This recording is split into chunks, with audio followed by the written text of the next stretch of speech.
ఆధ్యాత్మ రామాయణంలో సుందరకాండలో సెకండ్ సర్గ. ఇక్కడ హనుమంతుడు అశోక వాటికలో చేరుకోవటం, అక్కడ రావణాసుడు సీతను భయపెట్టుట, ఇవన్నీ విశేషాలు ఇక్కడ చెప్పబడి ఉన్నాయి. శ్రీ మహాదేవ ఉవాచ తతో జగామ హనుమాన్ లంకాం పరమశోభనాం రాత్రో సూక్ష్మతనుర్భూత్వా భబ్రామ పరితః పురిం. పరమేశ్వరుడు పార్వతీదేవికి ఇలా చెప్తున్నాడు. ఇక్కడ లంకలోకి చేరుకున్న ఆ హనుమంతుడు మళ్ళీ రాత్రి సమయం దాకా వేచి ఉండి సూక్ష్మ రూపాన్ని ధరించి వెళ్ళాలనుకున్నాడు సీతాదేవిని వెతకటానికి. వెళ్ళిన కార్యం సాధించాలి అంటే ఒక ప్రణాళికతో వెళ్ళాలి. ఎలా వెళితే ఆ పని చేస్తాను, అడ్డదిడ్డంగా వ్యవహరించటం కాదు. మనకి ఎంత తెలిసినా సరే ఆ సమర్థత అన్నది ఎప్పుడు అంటే దాన్ని మనం ఎలా చేస్తున్నామా దాన్ని బట్టి ప్రతిఫలం ఫలితాలన్నవి అప్పుడు వస్తాయి. మళ్ళీ స్వలాభము స్వార్థము విడిచిపెట్టి ఎప్పుడైతే చేసుకుంటూ వెళుతూ ఉంటావో అప్పుడు అవి నీకు సిద్ధులుగా వస్తాయి. ఆ బుద్ధి స్థిరంగా ఉంటుంది, చంచలత్వానికి లోబడకుండా.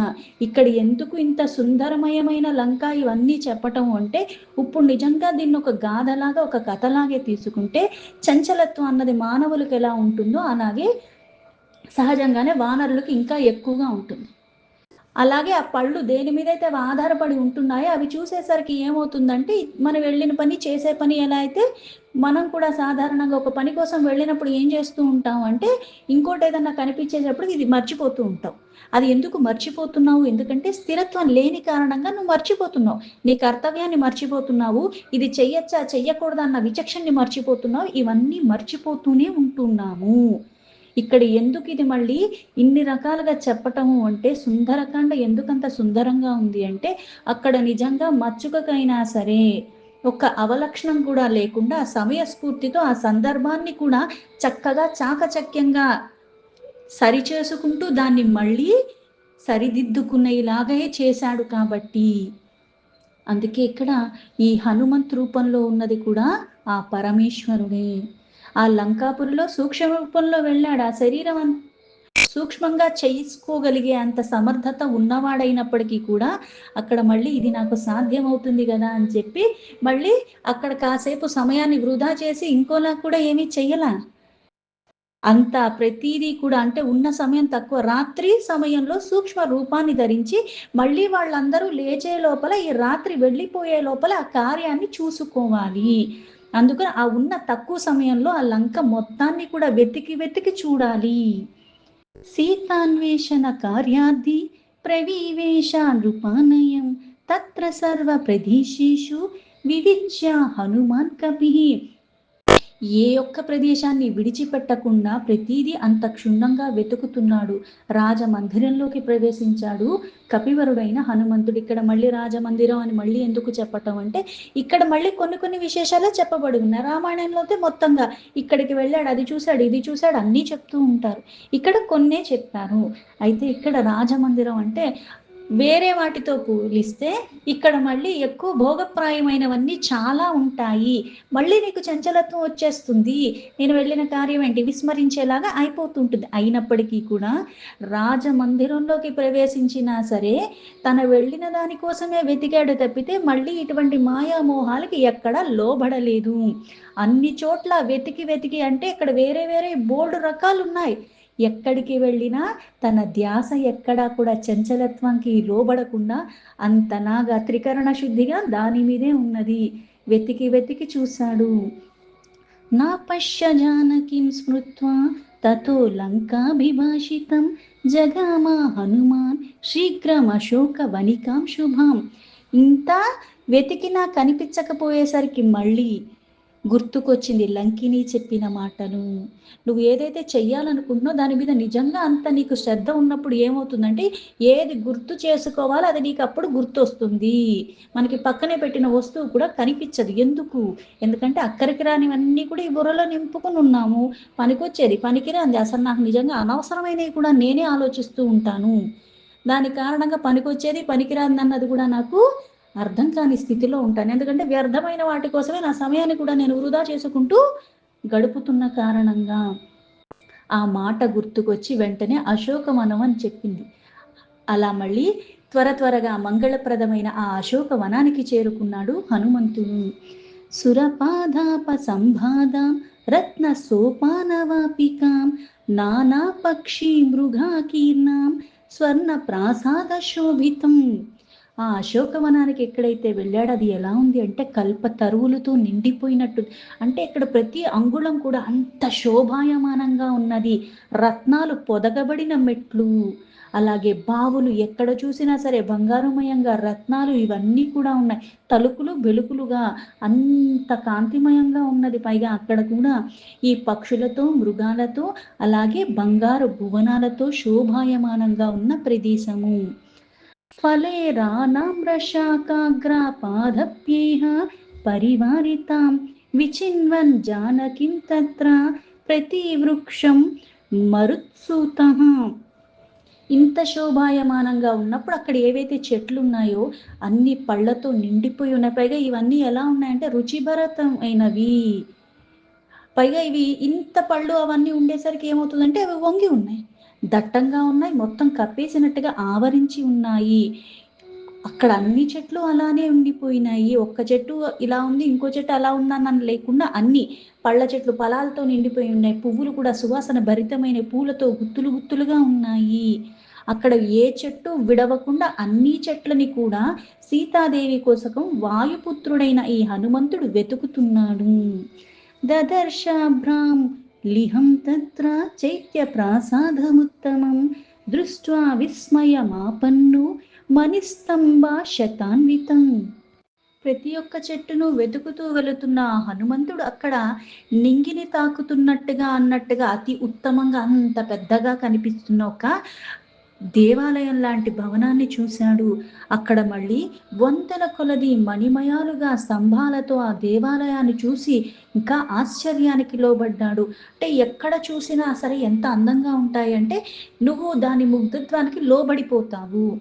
ఇలా ముగ్ధత్వానికి లోబడిపోయినప్పుడు ఏమవుతుంది అంటే మళ్ళీ కొంచెం ఎక్కడన్నా సరే నేను విస్మరించేలాగా అవుతూ ఉంటుంది. అంటే ఇన్ని కనిపిస్తున్నప్పటికీ కూడా ఎక్కడ అవన్నవి మదిలో మెదలనివ్వకుండా సీతా జాడ అన్నదే తన కర్తవ్యంగా భావించి ఉన్నాడు. సమాతీత్య పునర్గత్వా కించిత్ దూరం సమారుతి దదర్శాశించుపా వృక్షం మత్యంత నిబిడచ్చధం.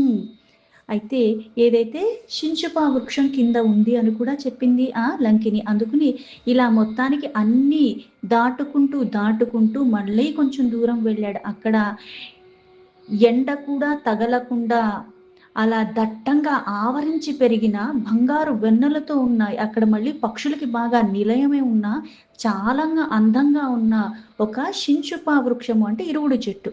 దాన్ని చూశాడు హనుమంతుడు. అదృష్ట తపమాకీర్ణం స్వర్ణవర్ణ విహంగమం తన్మూలే రాక్షసీ మధ్యే స్థితాం జనకనందిని. అక్కడ చూస్తే ఆ హనుమంతుడు ఆ శించుపా వృక్షం కింద దాని మొదల్లో రాక్షస స్త్రీలందరేమో చుట్టి ఉండి మధ్యలో ఒక స్త్రీమూర్తి కూర్చుని ఉన్నది. ఆ జనకునొక్క కూతురైన సీతాదేవి దేవతలా కనిపించింది హనుమంతుడికి. దదర్శ హనుమాన్ వీరో దేవతామివ భూతనే ఏకవేణీం కృషాం ధీనాం మలీనాం భరధారిణీం. అంతమంది రాక్షస స్త్రీల మధ్యలో ఉన్న సీతాదేవి ఎలా ఉందంటే కనపడటానికి దేవతలాగుంది, కానీ ఇక్కడ జటలు కట్టేసి ఉన్నాయి. అలాగే వడిలిపోయిన శరీరంలో కృషించిపోయి ఉంది, దుఃఖంలో ఉంది. పైగా వస్త్రాలన్నీ కూడా మాసిపోయి ఉన్నాయి. భూమౌ శయానాం శోచంతీం రామ రామేతి భాషిణీం త్రాతారం నాదిగచ్చంతి ముపవాస కృసాం శుభాం. ఇక్కడ ఆ నేల మీద అలా పడిపోయి శోకిస్తూ రామ రామ అని పలుకుతున్నది ఆ తల్లి. ఆ రాక్షసులందరూ తన చుట్టే చేరి ఉన్నారు. తన్ని రక్షించటానికి రాముడు ఇంకా రాలేదు అని దిక్కులేని దానిలాగా రాముణ్ణే తలుచుకుంటూ అలాగా ఉపవాసాలతో కృషించిపోయి ఉన్నది. శాకాంతశ్చధా మధ్యస్థు దదర్శ కపికుంజరః కృతార్దోహం దృష్ట్వా జనకనందిని. మంగళరూపిణి అయిన సీతా తల్లిని ఒక్కసారి చూసేసిన హనుమంతుడు ఆ వృక్షం యొక్క కొమ్మల నడుమ ఆకుల మాటున దాగి ఉన్నాడు. ఆ కపిశ్రేష్ఠుడు సీతని చూశాడు వెంటనే. అంటే నేను నిజంగా కృతాకృత్యుణ్ణైపోయానంటే దేనికోసమైతే వచ్చానో, ఎవరిని తెలుసుకోవాలని ఇంత ఆరాటపడి ఉన్నామో ఇప్పుడు ఆ కార్యం అన్నది సఫలమైపోయింది అని.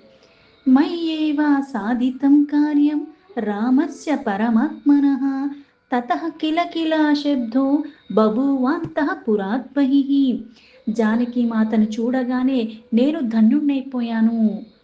సాధారణంగా సుగుణాలు ఉన్న వాళ్ళకి దుర్గుణాలు ఉన్న వాళ్ళకి తేడా ఏంటంటే వాళ్ళు మాట్లాడే మాటలు బట్టి వాళ్ళు చేసే పనులు బట్టి మనకి తెలిసిపోతుంది. కొన్ని లక్షణాలు ఎలా అయితే కొన్ని సింటమ్స్ కొన్ని జబ్బులకి కారణం అన్నట్టుగా. నేను కాబట్టి కనిపెట్టాను, నేనంతా ఎతికాను కాబట్టి నాకు దొరికింది, నేను అన్నది వస్తుంది సాధారణంగా. వికారాలు ఉంటాయి. అది లేని వాళ్ళకి ఎలా ఉంటుందంటే ఇది చేసే సౌభాగ్యాన్ని నా చేత చేయించటానికి చేయిస్తుంది కూడా పరమాత్మే. కాకపోతే నాకు అంటే నన్ను ముందు పెట్టి తాను ఇది చేపిస్తున్నాడు, నన్ను తరింప చెయ్యటానికి అన్న భావన కలుగుతూ ఉంటుంది. ఇక్కడ మళ్ళీ అంటే భక్తిలో పరిపక్వత ఎలా కావాలని భక్తుడు రూపంలో ఉండి కూడా తానే మళ్ళీ దాన్ని ఆదర్శంగా తీసుకుని భక్తి మార్గంలో కొనసాగటానికి చూపిస్తున్నవాడు. అందుకే ఆ పరమాత్మ అయిన రాముడి కార్యాన్ని నా చేత సాధింపబడినదే అని ఎంతో ఆనందించాడు. ఇంతలో అంతఃపురం లోపల నుంచి శబ్దాలు ధ్వనులు వినిపిస్తున్నాయి. ఒక్కసారిగా పెద్ద పెద్ద శబ్దాలు.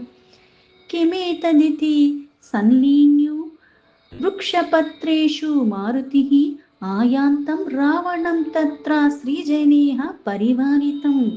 ఈ శబ్దం ఎక్కడి నుంచి వస్తుంది అని ఏమిటి అని ఆ సూక్ష్మ రూపంలో ఉన్న హనుమంతుడు ఆ వృక్షం యొక్క ఆకుల మధ్యలో ఇంకా ఇంకా ఒదిగిపోయాడు, తినెవరికి కనిపించకుండా. అక్కడ చూస్తే స్త్రీలతో వాళ్ళందరినీ తన చుట్టూ పెట్టుకుని ఆ పరివేష్టితుడై ఉన్న రావణాసుడు. దశాస్యాం వింశతి భుజం నీలాంజన చయోపమం దృష్ట్వా విస్మయమాపన్నః పత్రాషండేష్వలీయతః. దశాననుడు అయిన ఆ రావణాసుడు అక్కడికి వస్తున్నాడు అంతమందితో. ఇక్కడ మంది మాగ్ధులు అలాగే వాయిద్యాలు ఇవన్నీ కూడా గానాలు పాడేవాళ్ళు వాయిద్యాలు వాయించేవాళ్ళు ఇంతమందితో వస్తున్నందుకుని శబ్దం ఎక్కువగా ఉంది. అక్కడ రావణాసుడు రావటం చూసి ఆశ్చర్యం పొంది ఆకులు మాటలోనే దాగిన ఉన్న హనుమంతుడు మరింతగా దాగిపోయి అది చూస్తున్నాడు. రావణు రాఘవేనాశు మరణం మే కథం భవేత్ స్థితార్థమపి నాయాతి రామః కిం కారణం భవేత్. అయితే అక్కడ రావణాసుడు మొదలు ఏం నడుస్తుందంటే రాముడు చేత త్వరగా నేను ఎట్లా మరణించగలను, రాముడు సీత కొరకే ఇంతవరకు ఎందుకు రాలేదు, దానికి కారణం ఏమి ఉంటుంది అని. ఇప్పుడు మనకి మామూలుగా సాధారణంగా రామాయణంలో చూస్తే ఏంటి, నన్ను ఎప్పుడు నువ్వు భర్తగా స్వీకరిస్తావని అడుగుతున్నాడు అన్నట్టుగానే చూస్తారు. కానీ శాప కారణంగా ఇటువంటి జన్మలు తీసుకోవాల్సిన గతి కలిగింది ఆ విష్ణు యొక్క భక్తుడే అయినప్పటికీ కూడా కొన్ని కారణాల చేత ఏవైతే మళ్ళీ ఇతిహాస పురాణాల్లో అగాథలు ఉన్నాయి. రావణాసుడు ఈ జన్మలో ఇది తీసుకున్నాడు, కాకపోతే మరణం అన్నది మళ్ళీ విష్ణు చేతుల్లోనే వస్తుంది. ఆ మరణం అన్నది 3 సార్లు జన్మ తీసుకున్నాక మళ్ళీ తన పూర్వ స్థితి దానికి వస్తుంది. అందుకు దానికోసం ఆరాట పడుతూనే ఉన్నాడు. భక్తి ఎక్కడా తొలగలేదు కాబట్టి శివుణ్ణి ఆరాధించాడు విష్ణువుని ద్వేషించాడు అనుకోవటానికి కుదరదు. ఎందుకంటే హరిహరులకి భేదం లేదు, ఉన్నది పరమాత్మ. ఇప్పుడు చెప్పేది ఎవరు, పరమేశ్వరుడు చెప్తున్నాడు. ఎవరి గురించి చెప్తున్నాడు అంటే మళ్ళీ విష్ణు గురించి అన్న భావన రాకూడదు. ఒక మార్గాన్ని చూపించటానికి ఆ మార్గంలో నడిచే విధానంగా నడుచుకోవటానికి ఒకళ్ళు ఉన్నారు, అలా వాళ్ళు చేశారు అని ఆదర్శంగా మళ్ళీ ఒకటి. అందుకే నేను మానవ మాత్రుణ్ణే అని రాముడు చెప్తాడు. అలాగే ఇక్కడ ఈయనకేది సంబంధం లేనట్టుగా, ఎందుకంటే మాయకి అతీతంగా ఉన్నవాడు పరమాత్మ. ఆ పరమాత్మ నానా లీలలు చేస్తూనే ఉంటాడు. మళ్ళీ మాయా మోహాలకి ఈ సృష్టిలో ఉన్న వాళ్ళందరూ కూడా లోబడతాడు పరమాత్మ తప్పితే. ఆ పరమాత్మ అన్నదే ఇద్దరూ కూడా.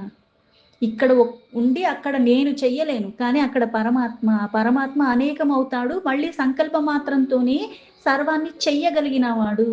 సర్వాన్ని మళ్ళీ సూక్ష్మ రూపంలోనే ఉంటున్నాడు. సర్వానికి అతీతంగా ఎప్పుడూ ఉంటున్నాడు. సర్వవ్యాపి. అంతర్యామి తానే, అలాగే వ్యాపించింది తానే, ధరిస్తుంది తానే, పోషిస్తుంది తానే.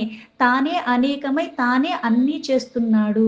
అన్నిటా అంతటా ఎల్లవేళలా ఎప్పుడూ స్థిరంగా ఉన్నది, పూర్ణత్వంతో ఉన్నది పరమాత్మ ఒక్కటి. ఆ ఒక్కటే అనేకమవుతున్నాడు, శక్తి యుక్తంగానే ఉన్నాడు. అయితే ఇటువంటి భక్తి కలిగి ఉన్నవాడు కాబట్టే ఇక్కడ మళ్ళీ రాముడు ఎందుకు రాలేదు, ఎందుకు నాకు ఇంకా ఉపేక్షిస్తున్నాడు, తన చేతిలో నేను మరణించాలన్న ఆ తలంపులతో ఉన్నాడు, కారణం ఏమిటి అని. ఇత్యేవం చింతయన్ నిత్యం రామమేవ సదా హృది తస్మిన్ దినే అపరాత్రో రావణో రాక్షసాదీపః. ఇలా నిత్యము నిరంతరము రాముణ్ణే హృదయంలో నిలుపుకుని చింతిస్తూ ఉన్నాడు. అలాగే రాత్రి కూడా ఆయనకి అదే కల వచ్చింది. రాక్షసులకి రాజైన రావణాసుడు తనకి కలిగిన ఆ స్వప్నే రామేణ సందిష్టః కశ్చిదాగత్య వానరః కామరూపధరః సూక్ష్మో వృక్షాగ్రస్తోను పశ్యతి. ఆ స్వప్నంలో ఏదైతే రాముడుతో పంపబడిన కామరూపుడైన ధరించి ఉన్నవాడు ఒకానొక వానరుడు ఇక్కడికి మళ్ళీ సూక్ష్మ రూపంలో ఉన్నాడని, ఈ చెట్టు మీదే ఉన్నాడని సీతను చూస్తున్నాడని గమనించాడు రావణాసుడు. గమనించి కూడా ఏమీ చెయ్యలేదు. ఇతి దృష్ట్వాద్భుతం స్వప్నం స్వాత్మాన్యేవానుచింత్య సహ స్వప్నః కదాచిత్ సత్యః స్యాదేవం తత్ర కరోమ్యహం. అందుకే ఈ చూసిన తర్వాత నా స్వప్నంలో ఏదైతే చూశానో అని ఆలోచిస్తున్నాడు. ఒక్కొక్కసారి స్వప్నంలో ఉన్నవి సత్యమే అవుతాయి కదా. అయితే వెంటనే సీత దగ్గరికి వెళ్ళి ఇప్పుడు నేను ఈ విధంగా చేస్తే మళ్ళీ ఏ దూతగా వచ్చాడో, సూక్ష్మ రూపంలో ఉన్నాడో తను మళ్ళీ ఈ వార్తను రాముడికి చేరవేస్తాడు అని. జానకిం వాక్షారేర్విద్వా దుఃఖితాం నితరామహం కరోతి దృష్ట్వా రామాయ నివేదయతు వానరః. ఆ సీతాదేవిని నా వాక్కులొక్క బాణంతో నేను ఇంకా బాధకి దుఃఖానికి లోబడతాను. ఈ విధంగా ఎప్పుడైతే నేను చేస్తానో ఆ వానరుడు ఇది చూస్తాడు. చూసి రాముడికి వెళ్ళి చెప్తాడు, అప్పుడైనా తొందరగా వచ్చి నన్ను వధిస్తాడేమో అని. ఇత్యేవం చింతయన్ సీతా సమీపమఘమద్రుతం నుపురాణం కింకిణీనాం శుత్వా శింజితమంఘన. ఈ విధంగా అనుకుని వేగంగా సీత దగ్గరికి వచ్చాడు ఆ రావణాసుడు. అలాగే మళ్ళీ అక్కడ అంతమంది స్త్రీమూర్తులతో వచ్చాడు. ఇలా వస్తుంటే ఆ సవ్వడి కూడా ఎలా ఉంది అంటే, ఇవన్నీ ఆభరణాలు ధరించి ఉన్నాడు, పైగా నిద్రలోంచి మత్తులోంచి లేచి ఇంతమందితో వస్తున్నాడు. ఆ వేసుకున్నవన్నీ కూడా శబ్దాలు చేస్తున్నాయి, చిరు గజ్జల సవ్వడి. ఆ వచ్చేది నాదం వినేసరికి సీతకి ఇంకా మళ్ళీ భయం కలిగింది. ఇక్కడ మళ్ళీ సీతకి భయం కలిగింది అంటే ఉన్నది ఎవరు? శక్తే అక్కడ ఉన్నది. అంటే మళ్ళీ ఇక్కడ ఒక రూపాన్ని మానవులుగా వచ్చినప్పుడు మళ్ళీ దానికి ఎలా అయితే ప్రతిదానికి దేశకాల పరిస్థితులకు అనుగుణంగా అన్నట్టుగా మళ్ళీ తన ధర్మాన్ని, తన కర్తవ్యాన్ని తను నిర్వర్తిస్తూ రామకార్యం రాముడు వచ్చేంత వరకు తను ఎలా ఉండాలి అన్నది అలానే ఉన్నది.